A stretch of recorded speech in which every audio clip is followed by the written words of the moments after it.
Nick Easter's Six Nations predictions. England to end Calcutta Cup hoodoo and fear for Wales.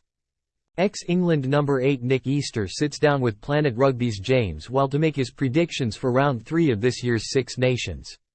We have teamed up with eToro, the official investing and trading partner of Premiership Rugby, to cover the 2024 Six Nations, previewing and reviewing the entire tournament. Following on from Chris Pattison's expert witness into the third round, we have asked Easter to make his predictions for the upcoming games in the championship. And just to make it a bit of fun, we'll be making our own predictions for each match and we'll track our performance week by week to see whether we can outsmart our illustrious guests. Last week, Easter and Planet Rugby correctly predicted all 3 winning teams, but the former England star was 4 points closer to the correct margin of victories than our predictions. Without further ado, here are Easter's predictions and previews.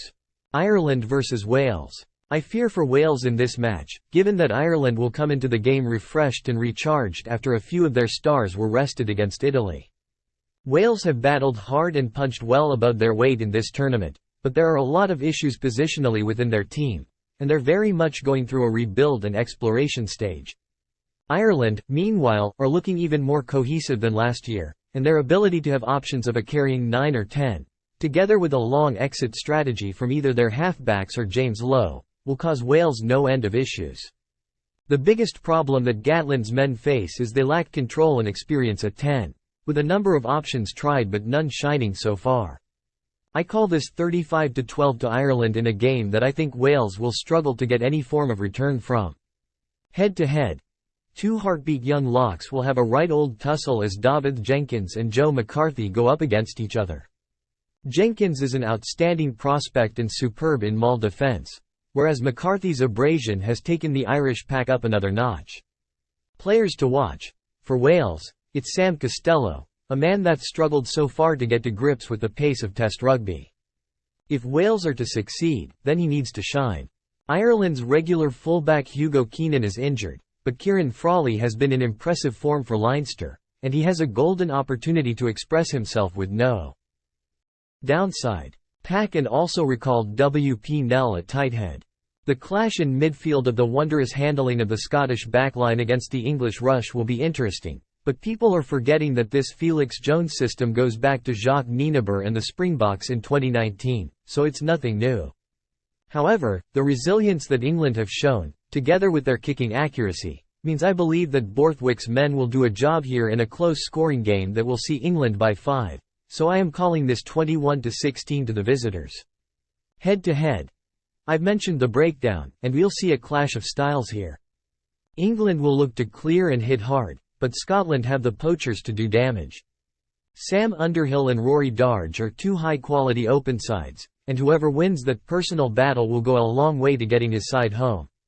Players to watch. For me, it's almost another head-to-head with Ollie Lawrence back and raring to go against the superb Sione Tuipulotu.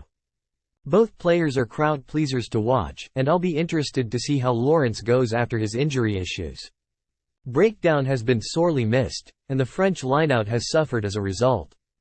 France need their big back row runners to step up and put in performances as they've done in previous years, and if they do that, France will win by 15 or 20, around the 32-15 mark. But they cannot afford to underestimate the gas in the Italian backline. The only issue the Azzurri have is if their forwards can man up enough to get usable ball, and from what I have seen thus far that's a real concern. Head-to-head. Surprisingly, Italy have shifted the informed Tommaso Menoncello from inside centre to the wing with Federico Mori nudged into the midfield. The Bayonne midfield is in a similar mould to Menoncello, being a big, brawny but skilled centre who runs great lines and can also fill in on the wing and goes up against the known class of Jonathan Danty.